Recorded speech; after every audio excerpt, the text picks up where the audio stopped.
the edges of the starry sea are always so deserted that the light seems to be shining.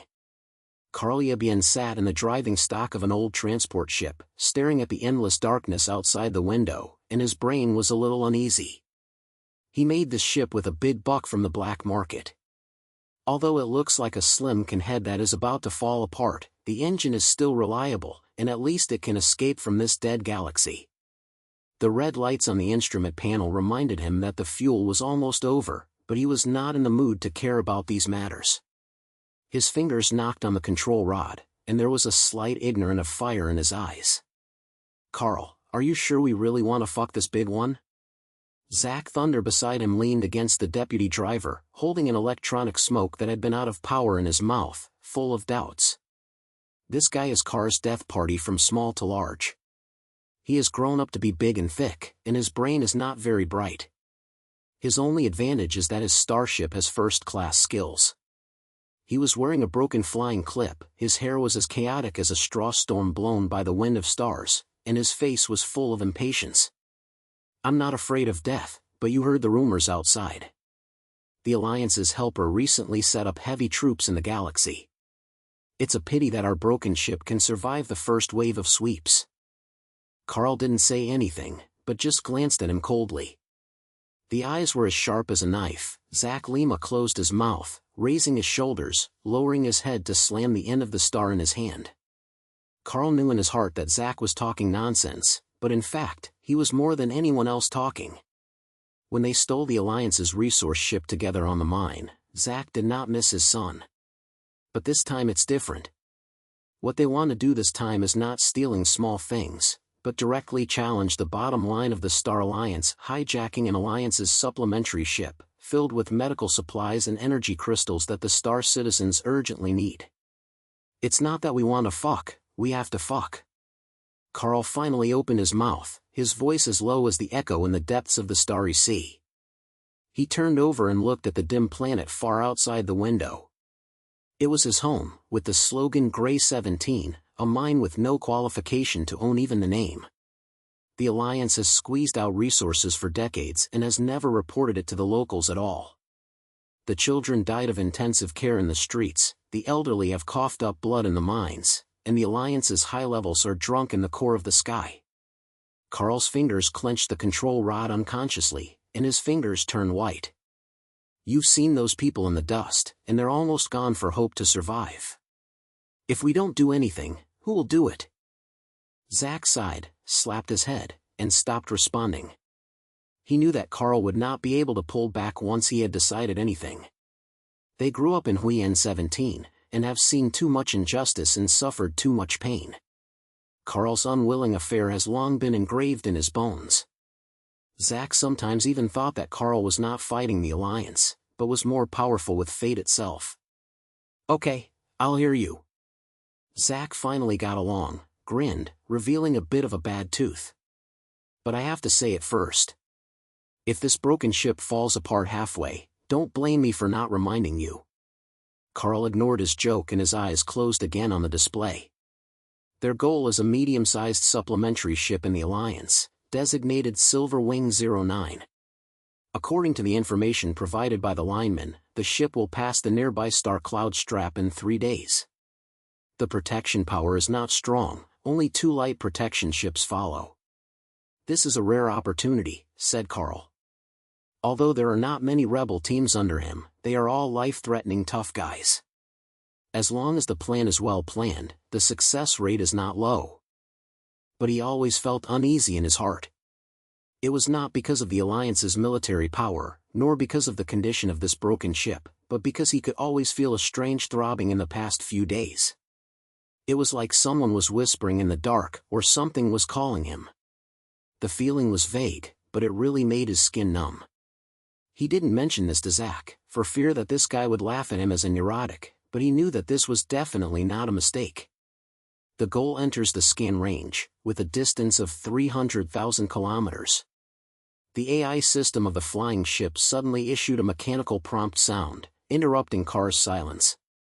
He suddenly came back to his senses and quickly adjusted the focal point of the scanner.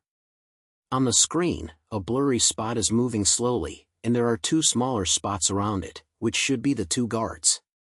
Car's heartbeat accelerated a few minutes, and his fingers flew fast on the control panel, minimizing the engine power of the flying boat and entering anonymous mode. "Zach, are you ready?" Carl asked in a low voice, a warning voice ignited in his eyes. "It's been a long time ago." Zach slapped his thighs, sat up straight, holding the weapon control rod of the auxiliary driver in both hands, and grinned. Carl didn't say anything anymore, but took a deep breath and calmed himself down. The flying boat approached the star cloud belt, and slowly approached the target with the dense star dust. Their plan is very simple: first use an electromagnetic interferer to protect the communication system of the barrier, and then take advantage of the trouble to supplement the barrier and force the other party to surrender. If everything goes well, they can evacuate before the arrival of the Alliance's aid. Kokar knew that there was no if at the battlefield, and any small mistake could have left them completely defeated. As he got closer and closer to the target, Carr could feel his blood boiling. That strange throbbing came again. This time it became clearer, as if an invisible force was pulling his mind. He clenched his teeth and forced himself to focus on the tasks in front of him, but the feeling became stronger and stronger, even making his vision blurry. "Carl, what's wrong with you? Your face is not right." Zach noticed his strangeness and couldn't help asking. "It's okay." Carl held two words hard, his palms were covered in cold sweat. He didn't know what was going on, but he just told him that this force had some connection with their actions. At this moment, the AI system issued a warning again. "Warning, the target fleet changes its route and is suspected of discovering abnormal energy fluctuations." "What?" Zach was stunned and looked at the screen. "How did this helper find out we are?" "The hidden system is still running." Carl's face darkened. He quickly tuned out the energy scan data, and indeed found a weak but unusual wave, which was not their flying boat, but himself. He was stunned for a moment, looking down at his hands, as if he could feel a strange energy flowing in his body. At that moment, he suddenly realized that this palpitation was not a mistake, but a kind of hidden power in his body was awakening. "Carl, it's not the time to be in a daze." Zach's roar pulled him back to reality. "They changed their routes. We have to start right away, otherwise there would be no chance." Carl gritted his teeth, pressed down on his confusion, and pushed down the control rod. The flying boat engine let out a low growl, and it rushed out of the star cloud and directly added it to the ship. At the same time, Zach activated the electromagnetic interferer, and an invisible wave spread out instantly, and the communication system of the protective gear, Lima, fell into chaos. "Fuck beautifully!" Zach shouted, controlling the turret to lock a guardrail, and several consecutive energy cannons hit the other party's engine directly, and the explosion of fire was released in the sea of stars. Another guard tried to counterattack, but Carl's flying ship flexibly avoided the attack and quickly approached and supplemented the ship. "Silver Wing 09, stop the ship and surrender immediately, otherwise we will destroy you." Carr issued a warning through the communication channel, and the sound was as cold as ice. The other party did not respond, but the speed of supplementation was clearly unsuccessful, as if he was really considering surrender. Carl's breath was relaxed a little, but at this moment, the palpitations came again, so intense that he could hardly breathe. His vision blurred for a moment, and a strange picture suddenly flashed through the sea of brain, a huge star fortress floating in the darkness, with countless starships surrounding it, and a dazzling light at the core, like a living heart beating. The light seemed to be calling him, telling him that the answers to all this were there. Carl suddenly slammed his head and tried to throw the picture away, but the picture became clearer and clearer, and even made him hear a low voice, "Come on the fate, come and wake me up." "Carl! Be careful!" Zach's roar made him suddenly come back to his senses.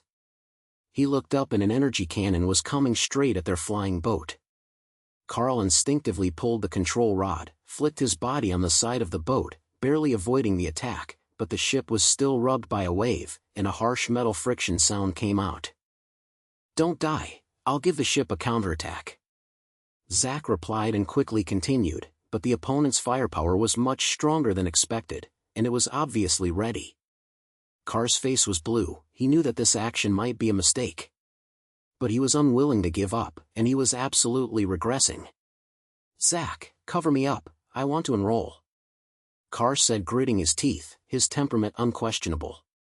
"Are you crazy?" Zach widened his eyes, but looking at Carl's determined look, he knew that he was not moving, so he had to click his head hard. "Okay, I'll cover you up, but you mother don't die in it." Carl didn't say anything anymore and directly activated the landing mode of the flying boat. The flying ship was barely approaching the supplementary ship in the fire and locked an emergency door. He put on his simple battle suit, grabbed an energy gun, and was ready to go in alone. He didn't know why he was so enforced, nor did he know what that strange power was, but he knew that if he retreated now, those people who were Grey 17 would really have no hope. The door was forced to open in the explosion, and Carl rushed in, and came towards him a group of Alliance soldiers in full armed manner. He tamped the trigger without hesitation, and the energy beam flashed through the narrow corridor and exploded in an instant. His movements were as fast as wild animals, and each strike was precise and deadly, but there were too many people on the other side, and the spur and energy beam almost blocked his forward route. Just as he was about to be suppressed, the palpitations fell into his heart again, and this time it brought an unprecedented kind of power. His vision suddenly became unusually clear, and he could even predict every move of the other party. He instinctively flashed a deadly shot, then shot his backhand and knocked the soldier in front. At that moment, he felt that he was no longer an ordinary person, but a stronger existence. "What is this, what?" Carl said in a low voice, his eyes flashing with a slight confusion. But he didn't have time to think about it because more soldiers were rushing deep into the corridor. He took a deep breath, held the gun tightly, and was ready to face the next wave of battle. At the same time, at the other end of the starry sea, a huge star fortress floated quietly in the darkness. That is the core of the Alliance, the core of the sky. Yuan Agrest Aranbai stood in the highest room of the fortress, overlooking the endless sea of stars, with no expression on his face. His adjutant walked forward carefully and said in a low voice, "Under the Yuanli, news came from the galaxy system that a rebel team struck Silver Wing 09, and the leader was suspected to have abnormal energy reactions." Grest narrowed his eyes slightly, and a cold smile came out from the corner of his mouth.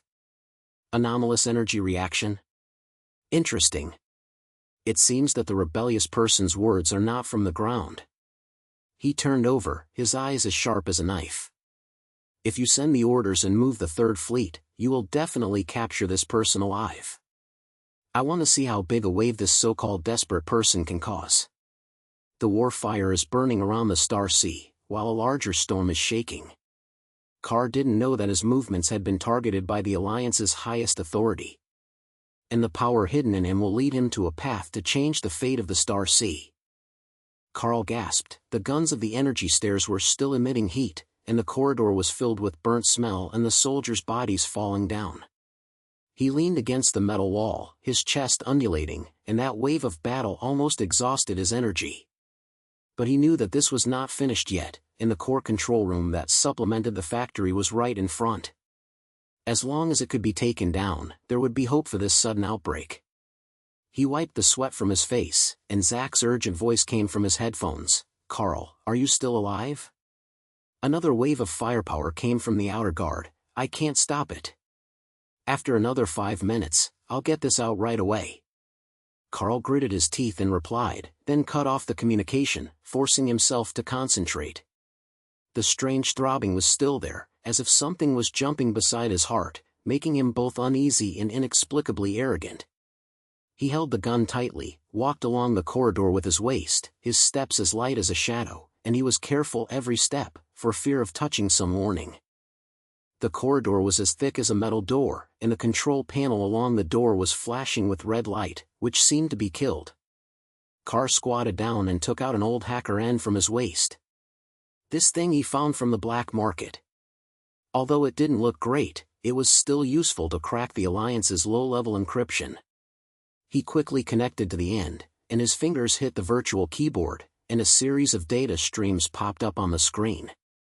His head was sweating, and as time passed by minute by second, a crisp drop sound finally came out at the end, and the alloy door slipped open slowly.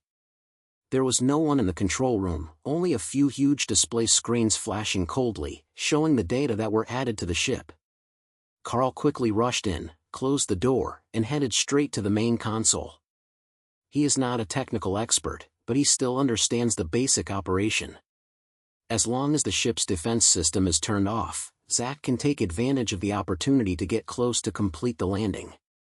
But just as he was about to enter the command, an emergency message suddenly popped up on the display screen. The screen flashed for a few seconds, and then a familiar and unfamiliar face appeared. "Carl Yebbing, I didn't expect you to come." The woman on the screen was wearing a uniform of a senior military officer, her red hair was sticking to her ears, and her eyes were as sharp as if she could pierce the screen. The corners of her mouth were slightly raised, with a slight mockery, and her voice was as cold as ice. "I am Liao Xingyan, a former senior official in the Alliance Information Department. Your move is quite loud, but unfortunately, I missed my opponent." Carl was stunned for a moment, and his fingers stopped in the air. He didn't expect the other party to talk to him directly, let alone the woman would report her home. His brain flew quickly, trying to hear something from her language, but her expression was unbroken. "Do you want to fuck? Delay time and wait for aid troops?" Instead of being angry with his words, Leah smiled, making people creepy. "Depend time? No, I just want to see how many pounds of the destiny in the story are two." She stopped her eyes suddenly getting colder. "Carl, your actions have long been targeted by the Alliance. Do you think this supplementary ship is a soft persimmon? It's a mistake, this is a trap.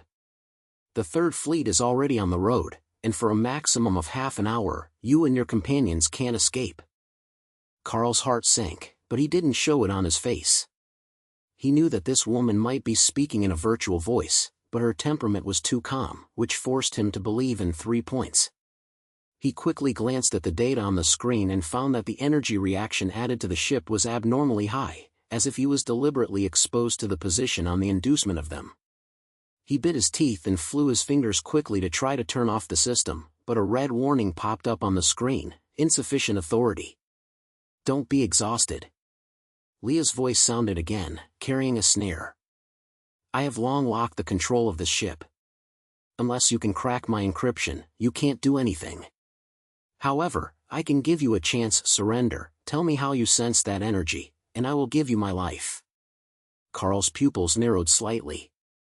The energy she mentioned was obviously the palpitation inside his body. He didn't know how she would know about it, but he just told him that this woman was absolutely not simple. He didn't reply, but suddenly pulled out the hacker's end and shot the main console with his energy step gun. Sparks were sparkling, black smoke appeared on the console, and the image of Leah on the screen flashed for a few seconds and finally disappeared. "I want to mess with me? I don't have one," Carl said in a low voice and turned around and pulled out of the control room. He knew that it was useless to come, and the only way out now was to retreat tightly and take Zack away from this ghost place. But he ran a few steps before Zack's roar came from the headphones. "Carl, the situation is not right. There are large-scale energy fluctuations approaching, and the Alliance's team is here." A flash of Carl's heart accelerated his pace and rushed towards the landing. Through the porthole, he saw a dense light in the sea of stars far away. It was the leading team of the Alliance fleet, which was so large that it made people's skin numb. He gritted his teeth and jumped into his small flying boat, quickly starting the engine, and Zack's voice came from the communication channel: "You finally came back. Go quickly, these guys are not something we can deal with." "Wind," Carl replied without hesitation, pushed down the control rod suddenly, and the flying boat rushed out like an arrow from the string and headed straight to the direction of the star cloud. Although their ship was broken, it was still fast. With the help of Xingyan's cover, they barely broke the first wave of chases. Kokar knew that this was just a temporary thing. The tracking skills of the Alliance team were not vegetarians, and they would be locked up long ago. "Carl, who is that woman just now? How did she know your name?" Zack couldn't help but ask while controlling the weapon system. "I don't know, but she is definitely not an ordinary person." Carl browed, his brain full of Leah's sneering face. He conceived that this woman had some kind of connection with the Alliance high level, and might even know the secret of the power within him. But now it's not the time to think about these things, they have to survive first. The flying boat shuttled through the star cloud, the engine roared unbearably, and Carl's magnitude was filled with sweat. They ran for about an hour, and the chase team behind them finally lost their tracks, and the fuel indicator light had already lit up a dazzling red light. Zack glanced at the watch and couldn't help but say, "This broken ship is really not enough, the fuel is almost gone. We have to find a place to put our feet, otherwise we would have been caught by the Alliance." Carl clicked the head, quickly adjusted the star map, and glanced at the nearby galaxy. Their current location is too remote, and the nearest supplementary stations are under the control of the Alliance and cannot be visited at all. Just as he was about to break out, a faint signal suddenly popped up from the star, coming from a deserted planet, with the substitute Dirty 03. There was no one living there, and the tags on the star map were blurred, but the signal showed a faint energy reaction there, which might be some old facility. Just go there. Carr decided to adjust the course. Although Zack looked suspicious, he had no objection, and he had no choice now. The flying ship was barely holding the last bit of fuel and stumbled towards the deserted planet. When entering the gas level, it almost lost control. Fortunately, Zack was too hard to keep the ship stable. They landed on a wasteland full of yellow sand, surrounded by nothing but the sound. Carl jumped off the boat and looked around and found that there was an old building nowhere, which looked like a deserted scientific research station. He signaled Zack to follow, and the two approached carefully, and the energy stomp was ready to fire at any time. The inside of the building is even more broken than the outside, full of dust and scattered equipment fragments, but there is a strange smell in the air, as if something is moving. Carl sniffed his eyebrows and went deeper along the corridor, and finally found a huge energy core in a large hall. Although he was old, he was still moving slowly, making a low buzzing sound.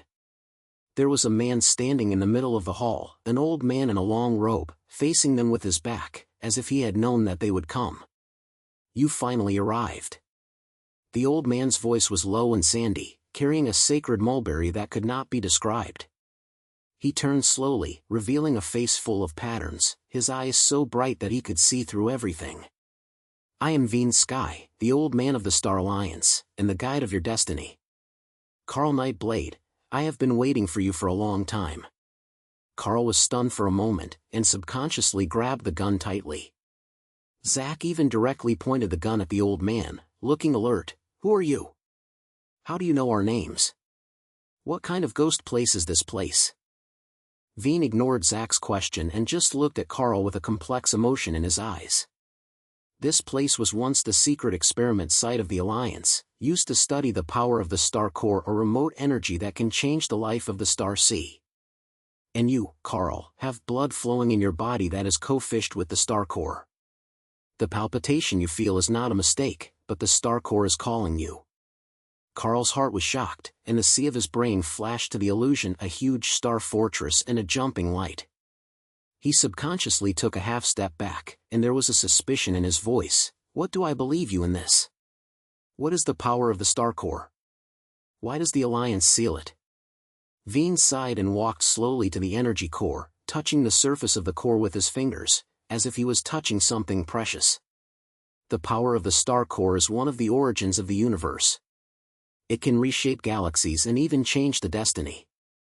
After discovering it at the Alliance high level, it was afraid that this force would fall into the hands of others, so it sealed it with the core of the sky and became their tool for the system to control it. They controlled the star core, so that the fate of the star people around them would be forever forced, and you, Carl, is the only one who could break it. Zack heard the fog and couldn't help but interrupt. "Wait, you said that smallpox is a mess, but we are now being chased by the Alliance and running around in the sea of stars. How can we care about what kind of star core or not? We just want to survive." Veen turned his head and glanced at Zack, without a trace in his eyes. "Living? If you don't face your fate, the Alliance will crush you long ago.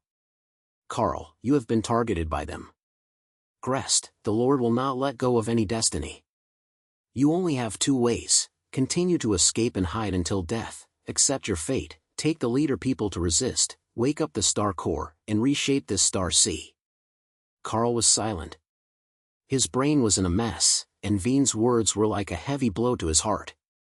He hated the Alliance since he was a child and hated their pressure on the Grey 17, but he never thought that he would be related to what fate he would be. He looked down at his hand, as if he could still feel the power flowing. He knew that what Veen said might be true, but he also knew that once this path was set on, he would never be able to go back. Carl, don't listen to this old nonsense.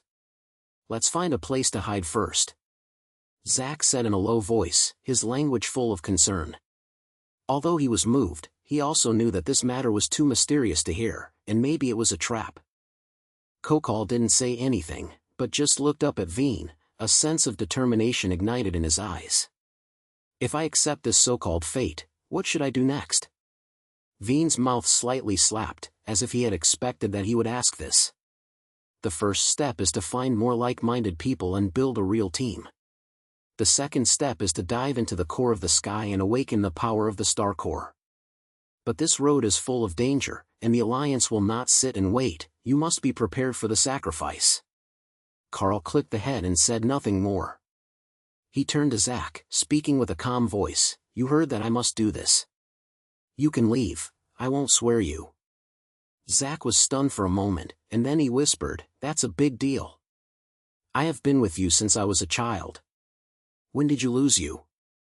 Besides, I have long lost my attention to the bastard in the Alliance. It's worth it to fuck him. Carl grinned and felt warm in his heart. He knew that Zack, a guy with a tough mouth and a soft heart, would never leave him. He turned to look at Veen, with a little warrior in his eyes. Tell me, where are you going next? Veen did not answer directly, but took out an ancient data chip from his robe and sent it to Carl. There are rebels from the Alliance's galaxy, go find them, and they will become your first allies. But remember, the Alliance's eye line is nowhere, and your every move may be monitored. Also, Carl, learn to control the power within you, it is your biggest weapon and the biggest danger. Carl connected the chip and tightened his fingers slightly. He didn't know where this road would lead, but he knew that from this moment on, he was no longer the gangster of Grey 17, but a destiny who was responsible for changing the fate of the Star Sea. He took a deep breath and turned toward the flying boat. Zack followed closely, and the backs of the two looked particularly firm in the yellow sand. At the same time, at the other end of the starry sea, in the corner of the core of the sky, Yuan Grest was staring at a huge star, his face as deep as the sky before the rain. His adjutant reported carefully, under the Yuanshao, the Third Fleet lost its target tracking near Desolate 03, but we detected a faint wave of star nuclear, which was suspected to be related to the Destiny. Grest snorted coldly, his fingers knocking on the tabletop, making a crisp sound. Swipe? It seems that this kid is really not simple. He turned around and glanced over the adjutant like a knife. Send orders to expand the search scope and adjust all the information networks. I need to know every step he moves. Also, contact Lia Xingyan and tell her that her mission is not over. The adjutant should be at the head and retreat quickly. Grest turned around and looked out the window, and there was a sense of anxiety in the darkness of the starry sea. He said in a low voice, the desperate person. Humph, I want to see how big the waves you can make. The storm in the starry sea was curling, and Carr and his companions didn't know that a bigger challenge was waiting for them. And that power hidden in the body will gradually reveal its true face in the future battles. The darkness of the starry sea was like a fog that would never dissipate. Carl Nightblade stood on an old command bridge, gazing through the porthole at the huge star fortress, the core of the sky. It was like a sleeping giant, floating in the endless air, surrounded by countless Alliance stars, and the energy shield flashed with cold light, like mocking any challenger who tried to get close to it. Carl's fingers were clenched unconsciously, his fingers turned white, and the palpitation in his heart began to jump restlessly, as if he could hear the power of the star core in deep, urging him to move quickly.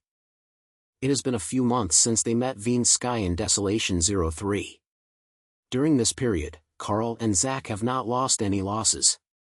According to the data chips given by Veen, they found a rebel point in the galaxy, and forced a group of loose sand-like rebels into a fleet of similar fleets.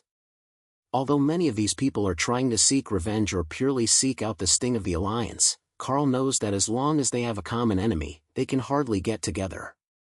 And Liu Xingyan, the woman who once sneered at the replenishment, also chose to defect after a surprise fight and became their ally. Her intelligence abilities in starship warfare allowed Car's fleet to escape several deaths, and also made Car more curious about her past. "Carl, are you sure we really want to harden the core of the sky?" Zach's voice came from the side, still the silence of the man-made man, but his eyebrows were tightly locked, and he knew how crazy this action was. He leaned against the console, playing with an old energy battery in his hand, and glanced at the fortress outside the porthole for a while. "I'm not afraid of death, but look at that thing. There are at least 3 main teams around, and the dead shield. If we can rush this broken team, there will be no waste left." Carl didn't say anything, but just turned his head and looked at Zach, without a single squirming in his eyes. He knew Zach was talking nonsense, but he never missed the chain at the moment. He took a deep breath and turned toward Liu, who was standing on the other side of the bridge.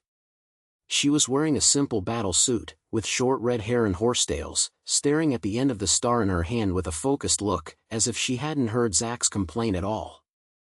"Liu, have the weaknesses of the shield analyzed?" Carl's voice was low, with an unquestionable tone.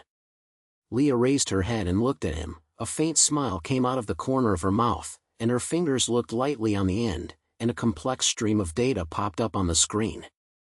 "It's hard to make a progress. The shield of the core of the sky is maintained by 3 core points. As long as 2 of them are destroyed, the shield will collapse in a short time.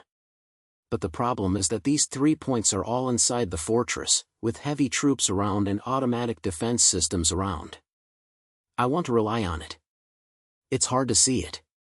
She put it on, with a complicated look in her eyes, "And I have to remind you, Carl, the Alliance High School probably already knows that we are here. That old man in Grest is not a vegetarian, he must have prepared some traps waiting for you."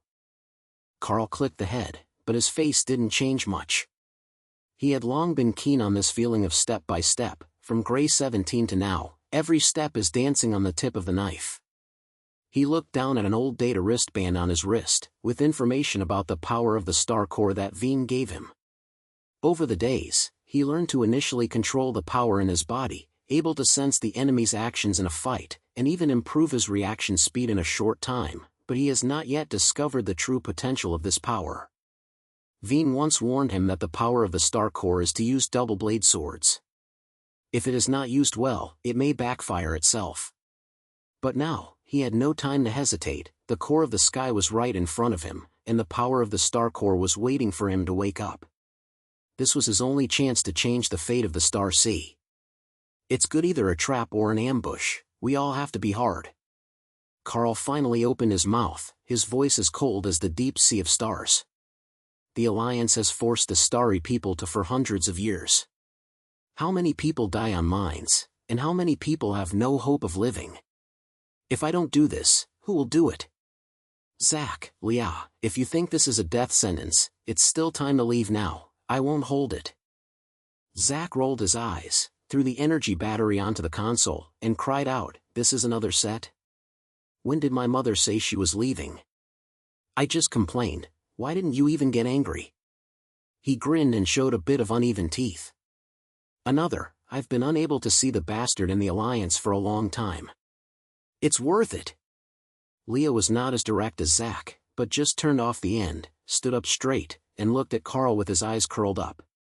"Since I have chosen to defect, I have no intention of turning back. Carl, I like you, hate the corruption of the Alliance.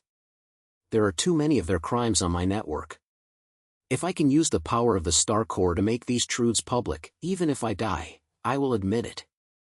Her voice was calm, but a fire was lit in her eyes, which made Carl's heart slightly move. "Okay." Carl clicked his head and turned to look at the other rebel members on the bridge. They come from different galaxies, some with scars on their faces, and some are as light as if they were just adults, but they have a sense of dissatisfaction in their eyes. He raised his voice and his vocals were determined, everyone heard it well. "This battle may be our last battle, but it is also the only chance for us to change the star sea. The core of the sky is right in front, and the power of the star core is inside. As long as you wake it up, the iron curtain of the Alliance will collapse. We are not for ourselves, but for the Dust 17, but for all the Force Star people. Whoever is afraid of death, leave now. Who is not afraid, let's join me to fuck the Alliance. A low roar appeared on the bridge, and the rebels' eyes ignited the intention of fighting, as if the fire in their hearts was ignited by Carl's words. He knew that many of these people came with a determination to die, but this was their power. When a person doesn't care about his life, nothing can hold him. Zach, inform all ships to enter the battle team, and attack in 3 ways according to Leah's plan to attract firepower from the Alliance fleet. Carl quickly ordered, and then turned to Leah. You bring a team to dive into the fortress with me, with the goal of protecting the shield and the core of the star core. There's not much time, so we have to fight. Leah pointed at the head. Zach slapped his thigh and shouted excitedly, I can finally have a big fuck. Let's take a look. The helpers in the Alliance must have never seen my skills in starting the boat. The fleet began to move, and the old starships drove out of the hidden star cloud belt one by one, like a group of desperate wild wolves stalking towards the core of the sky. The Alliance team's reaction was faster than expected. Almost at the first time they appeared, countless energy artillery fire came from the fortress, and the starry sea was instantly lit up. Car's commander was flexibly shuttled through Zach's control, and several times avoided the deadly attack, but the other ships were not as good as that. Several small warships were torn to pieces by artillery fire, and fragments scattered in the air. Don't die, their firepower is much stronger than in the information. Zach yelled with his teeth, dancing on the control rod, and forced the guide to kill a bloody path in the artillery fire. Carl, we have to rush in, otherwise our brothers won't be able to hold it long. Carl didn't reply, but just stared at the battle outside the porthole. He could feel the power in his body boiling, as if he could sense the trunk of every artillery fire. He took a deep breath, closed his eyes, and tried to guide this force using the method Veen taught him. The next second, his vision became unusually clear, and he could even predict the attack route of the Alliance team in advance. He slid his eyes suddenly and growled, Zach, 30 degrees left, accelerate and sprint, the firepower is the weakest. Although Zach was soaked in water, he still did it. The fingers suddenly stepped on the side, and indeed avoided a wave of dense artillery fire, and broke the defense lines of the Alliance team. At the same time, the team led by Leah had driven several light raids, and with the help of the war scene, they quietly approached the side wings of the core of the sky.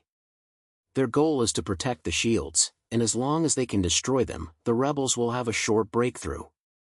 Carl, suddenly get in place and be ready to log in.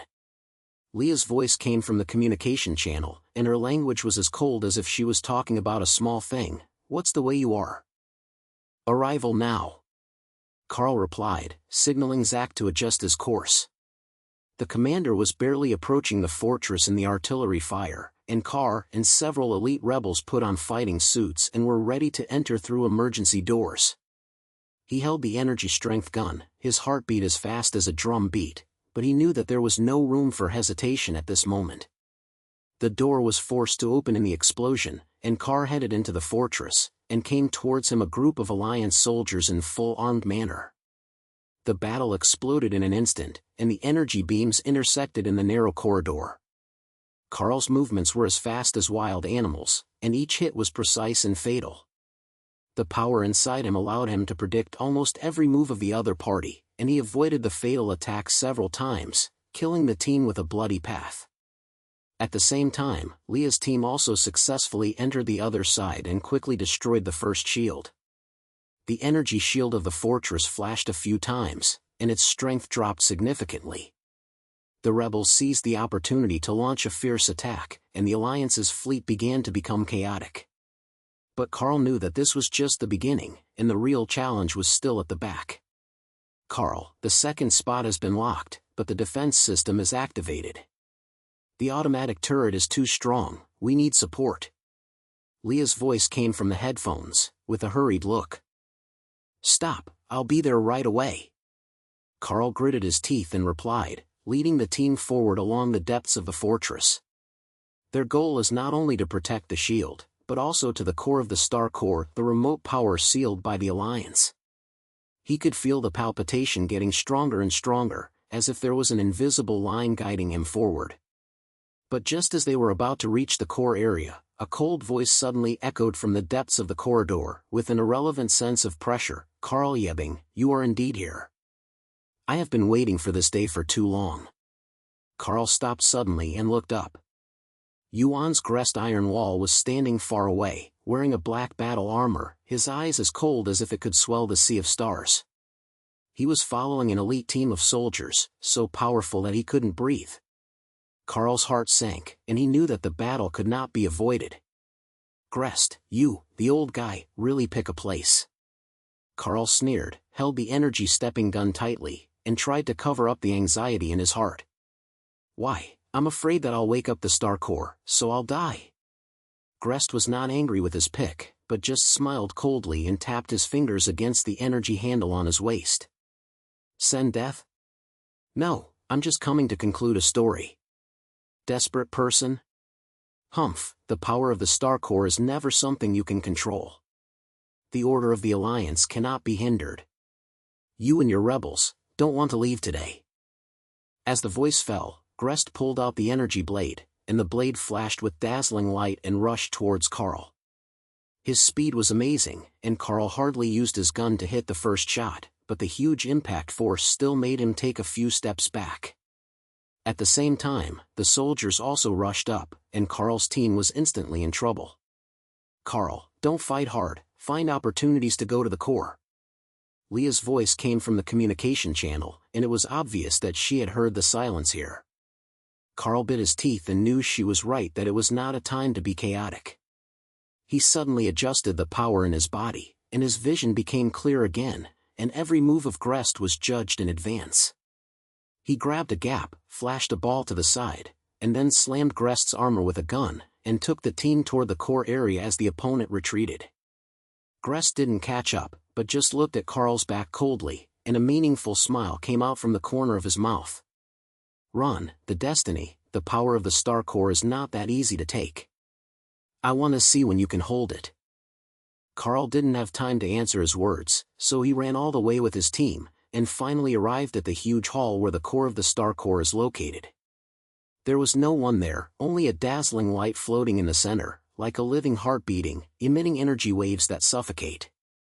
Carl could feel that this was the power of the star core, the power that Veen said could change the fate of the star sea. He took a deep breath, walked closer to the light, and stretched his fingers over with trembling. At that moment, countless pictures flashed in his brain: the gray 17th feral child, the old man coughing up blood on the mine, and the rebel brothers who fell in the battle. He knew that this force was not for himself, but for all those who were forced. "Carl, be careful." Leah's roar suddenly came from the earphones. Carl suddenly came back to his senses and found that the wall of the hall was shaking, as if some kind of anti-warming mechanism had been touched. At the same time, Grest's voice sounded again, carrying a silence. "Do you think the Alliance will make the power of the star core so easy to be awakened? Those who despair, welcome your fate." The light in the center of the hall suddenly burst, and Carl only felt a huge energy penetrated his body, as if he wanted to tear him apart. He clenched his teeth and tried to control the force, but it was too powerful, so powerful that he almost lost his mind. His vision began to blur, with only the shouts of Leah and Zack left in his ears, and the cold laughter of Grest. But just as he was about to collapse, a familiar voice suddenly rose in his brain, and he was low and swept. "Carl, hold on, the power of the star core has chosen you, not to destroy it, but to reshape. Believe in yourself, you are the destiny." That was Veen's voice. Carl suddenly opened his eyes, bit his teeth, and used the last piece of willpower to guide that energy into his body. He felt that his consciousness was integrated with the power of the star core, and countless information rushed into the brain like a flood: the Alliance's traits, the star core's secrets, and even the future fate of the star sea. He saw how the Alliance high-level uses the star core to force the star citizens, and also saw hope to break all this. The light finally dissipated, and Carl half-kneeled on the ground, gasping for a long time, but his eyes were filled with an unprecedented light. He stood up and turned to look at Leah and Zack, who were rushing in, his voice low and determined. "I did it, the power of the Star Core has been awakened." Leah was stunned for a moment, then showed a rare smile. Zack slapped his thigh and shouted, "I knew you wouldn't be snatching. What should I do next? Fuck Grace it?" Carl clicked his head and clenched his fist. The strength in his body made him feel that he could tear everything apart. He knew that the battle was not over yet, and Grast and the Alliance team were waiting for them outside. But now, he is no longer the gangster of Grey 17, but a real fate-reversed person, shouldering the mission of changing the fate of Shanghai. "Let's go, we still have a battle to fight." Carl turned toward the exit of the hall, his back looked particularly firm in the light. The storm of the Starry Sea is still continuing, and this scene is about the exchange of freedom and destiny that has just begun.